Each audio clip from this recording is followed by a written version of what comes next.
My name is Richard, and I am about to tell you the story of how I reclaimed my dignity from the very people who thought they had erased it. But before we get to that, do us one quick favor. Subscribe, hit the like button while you're at it, and comment where you're listening from so we can see how far these stories are reaching. It started 6 months after my wife died. My son James had married a woman named Linda 3 years prior. She was younger than him, maybe 35 to his 42, and she had a way of smiling that never reached her eyes. I noticed it on their wedding day. My wife noticed it too. She squeezed my hand during the reception and whispered, "Something isn't right about that one." But we never spoke of it again. We wanted James to be happy. After my wife passed, James and Linda would visit occasionally. They always came with a purpose. The first few times they brought groceries. I thought it was sweet. Then Linda started pointing out things about my apartment. "This place is so small, Richard. Don't you want to move somewhere nicer?" Or, "These walls are so thin. You must be cold in the winter." She was always commenting on the condition of things, the age of my furniture, the worn carpet, the single-pane windows that let draft in during the cold months. I didn't mind the draft. My wife and I had picked out those windows together 30 years ago. She had wanted the ones with the little flower patterns in the corners. I remember the installer had laughed and said nobody wanted those patterns, but she insisted. I kept those windows because every time I looked at the flowers, I saw her smile. The visits became less frequent. James would call maybe once a week, sometimes less. Linda never called at all. Then one day, about 18 months after the funeral, Linda showed up alone. She didn't call ahead. She just appeared at my door at 10 in the morning on a Saturday. I had been sitting in my recliner, looking out the window at the maple tree in the courtyard, thinking about nothing in particular. The knock startled me. "Richard," she said, stepping inside without waiting for an invitation. "We need to talk about your living situation." I didn't offer her coffee. I didn't ask her to sit. I just stood there in my old cardigan, the one with the mismatched buttons that she had given me for Christmas 2 years prior, and waited. "James and I have been discussing this," she said, walking around my small living room, touching things. She picked up a photograph of my wife from the mantel and set it down face down. "This apartment is no place for an elderly man. It's dangerous. What if you fall?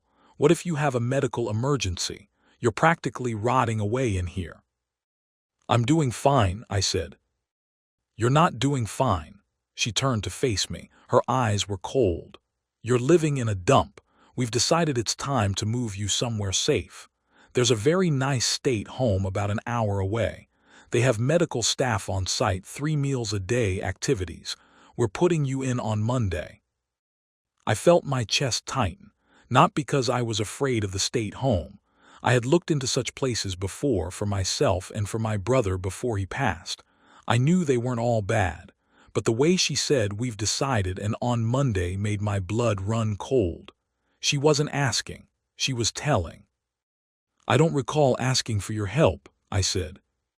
"It's not about what you want, Richard. It's about what's best for you. You're old. You're alone. You need people to make decisions for you."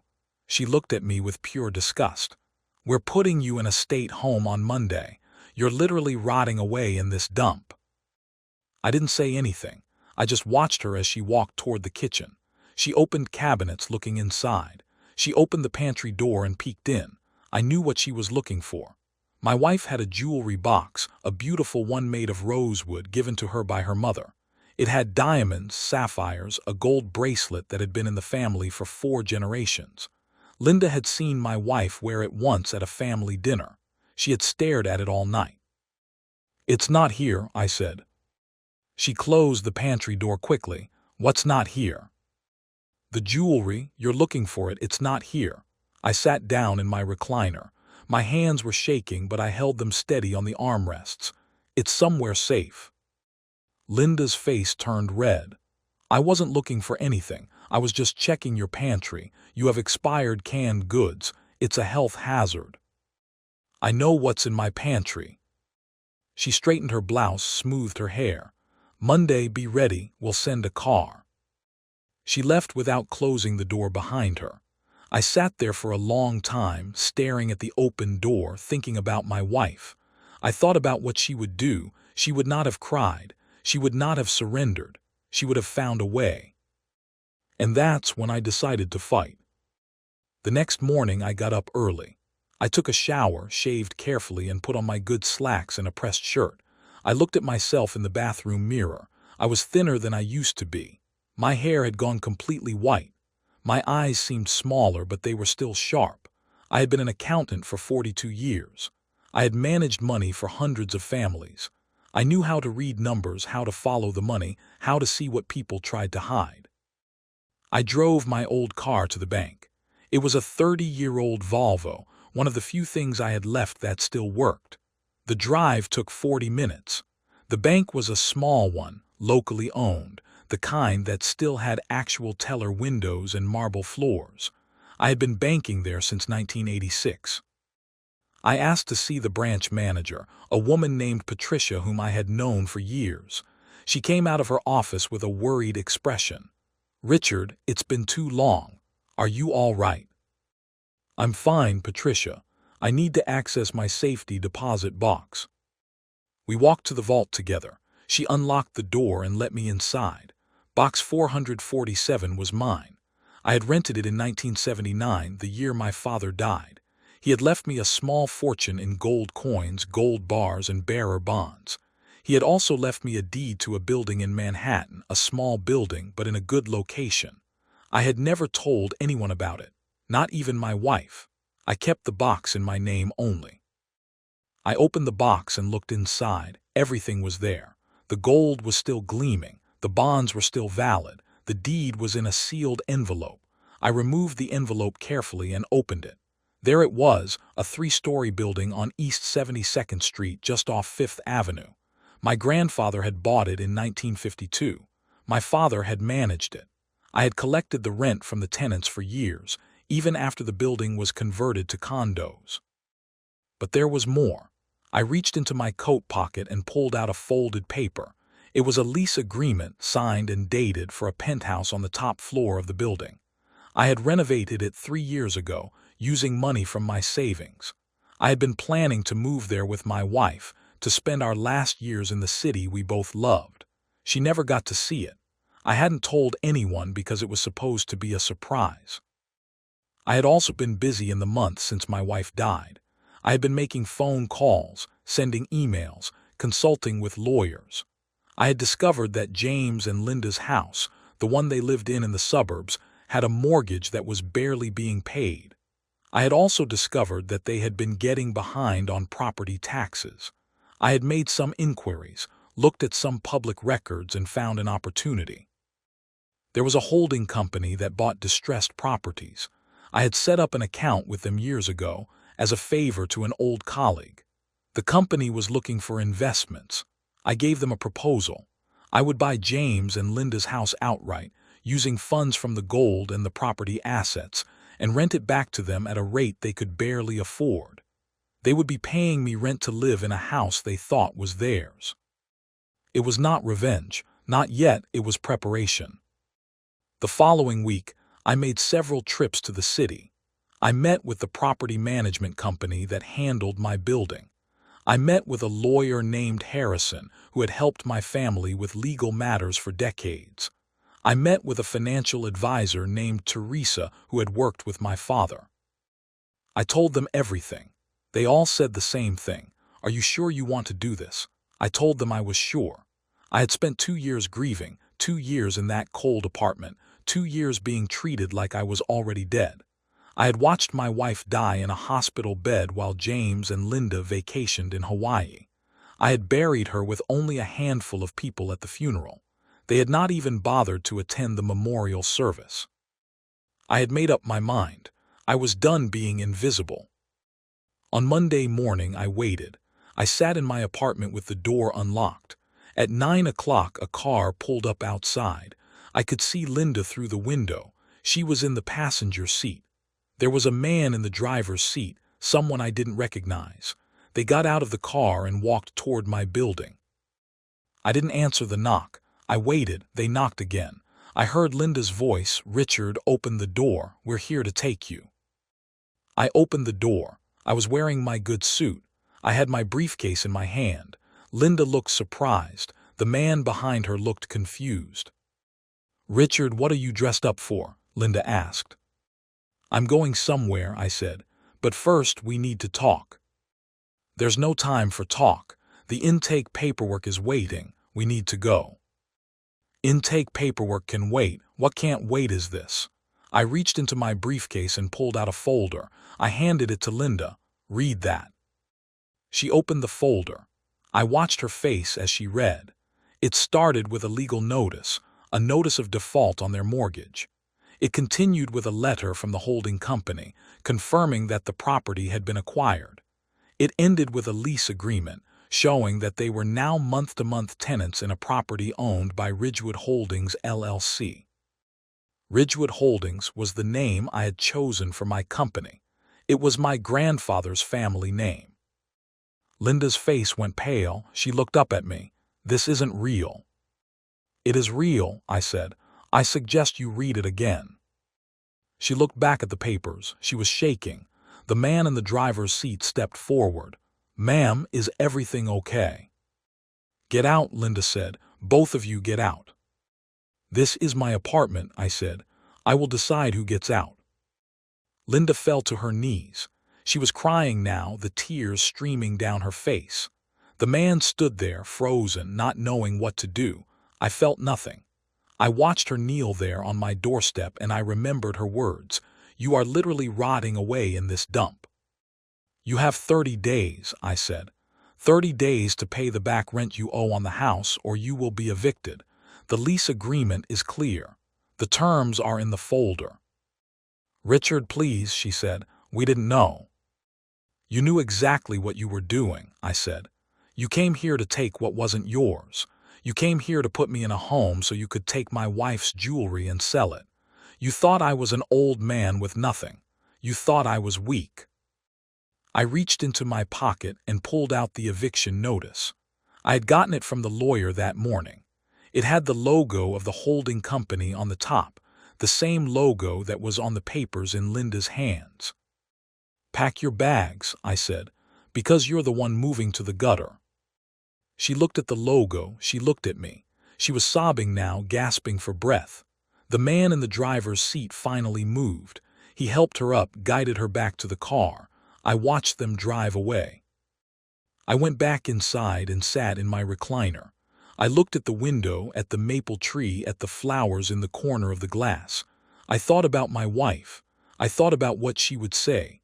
I think she would have been proud. The next few weeks were quiet. James called me. He was angry. He screamed at me through the phone, calling me every name he could think of. I listened. When he finished, I said, "You have 30 days to pay what you owe or leave. I suggest you start looking for a new place." He hung up. I didn't hear from him again for a long time. Linda tried to call. She left messages, crying, begging, apologizing. She said she had made a mistake, that she didn't understand what she was doing, that she was sorry. I didn't return her calls. I didn't delete the messages, though. I saved them, all of them, in a folder on my computer. On the 29th day, I received a letter. It was from James. He said they were moving out. They had found a small apartment in a bad part of town. They had paid the back rent barely, using credit cards and loans from friends. He said he never wanted to speak to me again. He said I was a monster, that I had destroyed his family, that I would die alone in that apartment. I read the letter twice. Then I put it in the same folder as the messages. I went to the window and looked out at the tree. It was autumn now, and the leaves were turning gold and red. My wife had loved autumn. She had loved the colors. I thought about what I had done. I had lost my son. I had lost my family. I had won in a way, but the victory felt empty. I had spent so many years being a father, being a husband, being a provider. I had given everything to them. I had worked nights and weekends to pay for James's college education. I had helped them buy their house. I had given them everything. And this was what I got. But then I thought about what would have happened if I had done nothing. If I had gotten in the car that Monday morning, if I had gone to the state home, if I had given them my wife's jewelry, if I had let them take everything I had left, I would have died in that place, alone, forgotten, with nothing. I did not regret what I had done. I couldn't. It was the only way I knew how to survive. 3 months later, I moved. I moved into the penthouse in Manhattan. It was beautiful. It had high ceilings, big windows, a view of the park. The furniture was old but elegant, things I had stored for years waiting for a day like this. I hung my wife's photograph on the wall. I put her jewelry box on the mantel. I hired a home health aide, a kind woman named Maria who came in 3 times a week to help with the cleaning and the shopping. I hired a gardener to take care of the small terrace. I started taking walks in the park every morning. I started attending a grief support group on Wednesdays. I thought about calling James.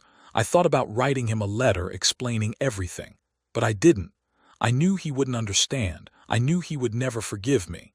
Maybe someday when he was older, when Linda was gone, when he had time to think about what had really happened. But I couldn't wait for that. I had waited my whole life for other people. I was done waiting. I lived alone in that penthouse for almost a year. I read books, watched movies, called my old friends. I started writing memoirs, trying to capture the story of my life before it was too late. I thought about my wife every day. I thought about my father, my mother, my grandfather. And then one day I got a letter. It was from James. He said he was sorry. He said he had made mistakes. He said he wanted to see me. He said he understood now what Linda had done, that she had been using him, that she had been trying to take what was mine. I read the letter. I thought about it for a long time. I didn't respond, not right away. I took my time the way I had always done things. A week later I called him. We talked for an hour. He cried. I listened. He asked if he could visit. I said yes. He came to the penthouse the following Sunday. He stood in the doorway, looking at the view, looking at the furniture, looking at the photograph of his mother on the wall. He said nothing for a long time. "Dad," he finally said, "I'm sorry." "I know," I said. We sat together in the living room. We talked about his life, about his new apartment, about his job. We didn't talk about Linda. We didn't talk about the house. We just talked, the way we used to talk before everything went wrong. I am 81 years old now. I have been in this penthouse for almost 15 years. James visits every Sunday. He brings his children, my grandchildren. They run through the halls, laugh, play. It's noisy and chaotic and beautiful. I never told James about the full extent of what I owned. I never told him about the gold, the bonds, the building. He doesn't need to know. What's his is his. What's mine is mine. I learned a long time ago that money changes people, that it makes them do things they would never otherwise do. I don't blame them. I just protect myself. Linda is gone. She left James years ago, after the eviction, after the scandal. I don't know where she is. I don't care. She was never part of my family. She was just someone who passed through, someone who tried to take what wasn't hers. I think about that day often. I think about her kneeling on my doorstep, crying, begging. I felt nothing then. I feel something now, but I'm not sure what it is. Satisfaction, relief, sadness. Maybe all three, maybe none. It's hard to say. What I know is this: I survived. I didn't let them take everything. I didn't let them discard me like old furniture. I fought back and I won. Not because I wanted to hurt them, but because I wanted to live. I wanted to live on my terms, in my home, with my dignity intact.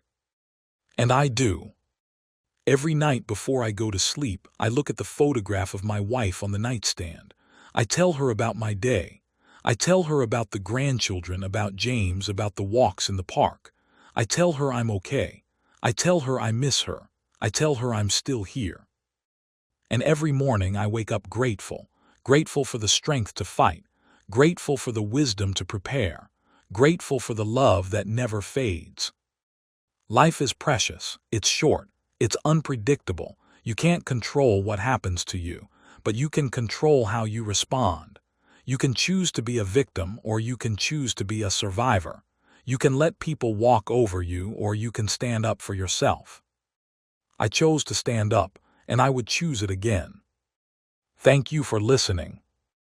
If this story resonated with you, join our channel by liking and subscribing for more real, raw, and family-centered stories. Thank you for listening. I'll see you in the next one.